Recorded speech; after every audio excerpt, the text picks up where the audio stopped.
তো আসসালামু আলাইকুম। তো আজকে আমি একটি সুন্দর কাজ করতে যাব, সেটি হচ্ছে গিয়ে ছোট্ট একটি কাঁঠালের চারা সুন্দর একটি জায়গায় গিয়ে লাগাবো। তো দেখতে থাকুন পুরো ভিডিওটি। আমার এই নতুন ব্লগে আপনাদের স্বাগতম। তো চারাটি হচ্ছে গিয়ে এই যে এইটা এখানে, আর এখানে দুটি চারা গাছ আছে কাঁঠালের। তো এইগুলোকে আমি এখন উঠাবো, এটাতে উঠাবো আর কি। তো দেখুন, তো হাত দিয়ে উঠে এটা সবচেয়ে ভালো হবে। একবারে নিচ থেকে উঠালেই তো সবচেয়ে বেশি বেটার।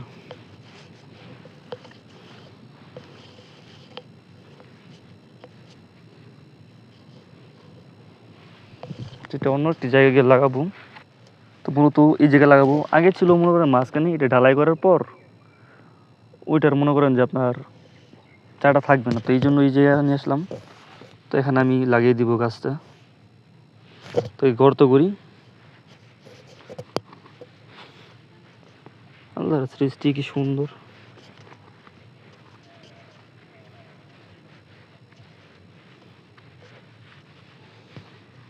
এখানে লাগাই দিলি সুন্দর মতো এটা জিবে আর কি। তো গাছটাও লাগাই দিই সুন্দর মতন।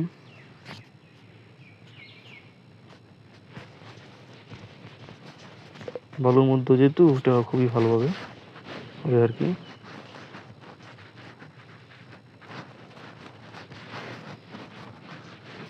তো এই আর কি, খুবই ভালো গাছটা হয়েছে। তো তো এই ছিল আজকের ছোট্ট একটি কাজ। তো ভবিষ্যতেও এরকম ভালো ভালো কাজ করবো। আরও একটি যারা আছে সেটিও লাগিয়ে দিব আরেক জায়গাতে। তো এই ছিল কাজ। চ্যানেলটিতে নতুন হলে প্লিজ সাবস্ক্রাইব করে পাশে থাকবেন। আর আজকে যে জিনিসটা দেখছেন এটি হচ্ছে আমাদের ঈদগাহ ময়দান। খুবই সুন্দর, খুবই সুন্দর একটি ঈদগাহ। এটি মূলত আপনার শীতলক্ষা নদী, নারায়ণগঞ্জ জেলা, রূপগঞ্জ উপজেলা, কাঞ্চন পৌরসভা, বীরাবৌ গ্রামের ঈদগাহটা। তো আজকে আমি একটু হাঁটতে বেরিয়েছি, ভালোই লাগে সকালবেলা। আর ছোটো একটি কাজ করি, সেটিও ভালো লাগছে। এবং দেখতে পাচ্ছেন দুটি সুন্দর সুন্দর 4টি বট গাছ, খুবই দারুণ।